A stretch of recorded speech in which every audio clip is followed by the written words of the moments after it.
পুরীর জগন্নাথ রথযাত্রা কেবল একটি উৎসব নয়, এটি হাজারো পৌরাণিক ও আধ্যাত্মিক রহস্যে ঘেরা। রথ নির্মাণে কাঠের জন্য সোনার কুঠার ব্যবহার, কোনো লোহার পেরেক না থাকা এবং রথের সুনির্দিষ্ট পরিমাপ ও রঙের রহস্য এই উৎসবকে অনন্য করে তুলেছে। চলুন আজকে এই রথযাত্রা সম্পর্কে কিছু চমকপ্রদ ও লুকানো তথ্য সম্পর্কে আমরা বিশদে আলোচনা করি। অক্ষয় তৃতীয়ার দিন থেকে রথ তৈরির কাজ শুরু হয়। এর জন্য জঙ্গল থেকে কাঠ আনা হয়, যা মন্দিরের পুরোহিতরা বনে গিয়ে পুজো করার পর সোনার কুঠার দিয়ে কাটা হয়। 3টি রথ হয়: নন্দীঘোষ, তালধ্বজ, দর্পদলন। তৈরিতে কোনো ধাতব পেরেক বা স্ক্রু ব্যবহার করা হয় না, শুধুমাত্র কাঠের খিল বা কিলক দিয়ে রথগুলো জোড়া হয়।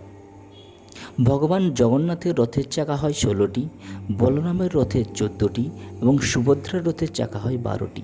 প্রতিটি রথের রং এবং সারথিও সম্পূর্ণ আলাদা।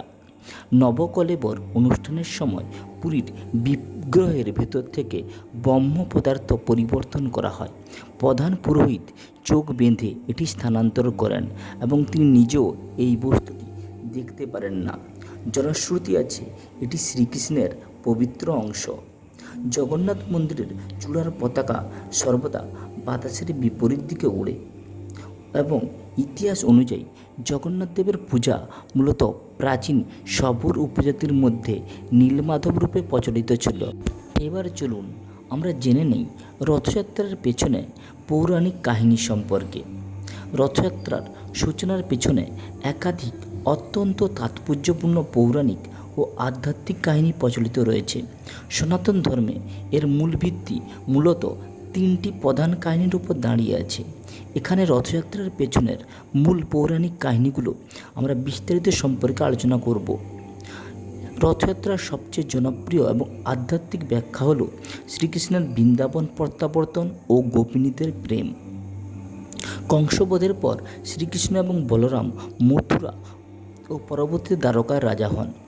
শ্রীকৃষ্ণ বৃন্দাবন ছেড়ে চলে যাওয়ার পর রাধারানী এবং ব্রজবাসীরা তীব্র বিরহ বেদনায় দিন কাটাচ্ছিলেন। বহু বছর পর চন্দ্রগ্রহণের এক পুণ্যলগ্নে শ্রীকৃষ্ণ, বলরাম ও সুভদ্রা বৃন্দাবনে প্রত্যাবর্তন করেন। সেখানে তাদের সাথে বৃন্দাবনের গোপী এবং রাধারানীর দেখা হয়। শ্রীকৃষ্ণকে রাজকীয় বেশে দেখে গোপিনীদের মন ভরেনি। তারা শ্রীকৃষ্ণকে আবার তাদের সেই রাখাল বেশে বৃন্দাবনে ফিরিয়ে নিয়ে যেতে চেয়েছিলেন। ব্রজবাসীরা পরম ভালোবাসায় শ্রীকৃষ্ণ, বলরাম ও সুভদ্রার রথের দড়ি টেনে বৃন্দাবন থেকে দ্বারকায় নিয়ে যান। পুরীর রথযাত্রার এই ভাবটিকেই ফুটিয়ে তোলা হয়, যেখানে গুন্ডিচা মন্দিরকে বৃন্দাবন এবং মূল মন্দিরকে দ্বারকা হিসেবে গণ্য করা হয়। এবং দ্বিতীয় কাহিনীটি এরূপ: রাজা ইন্দ্রদ্যুম্ন এবং মহর্ষি নারদের মাহাত্ম্য।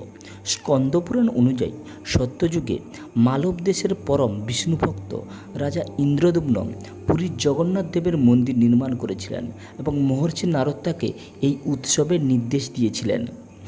রাজা ইন্দ্রদ্যুম্নের রানী গুন্ডিচার ভক্তিতে সন্তুষ্ট হয়ে ভগবান জগন্নাথ তাকে একটি বর দিয়েছিলেন।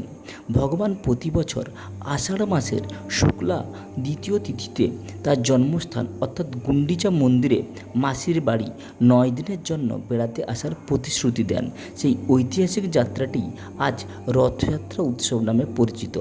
এবং তৃতীয় কাহিনীটি হচ্ছে সুভদ্রার নগর ভ্রমণের ইচ্ছা। দ্বারকার কাহিনী অনুযায়ী একদিন শ্রীকৃষ্ণের আদরের ছোট বোন সুভদ্রা তার 2 দাদার কাছে দ্বারকা নগরী ঘুরে দেখার ইচ্ছা প্রকাশ করেন।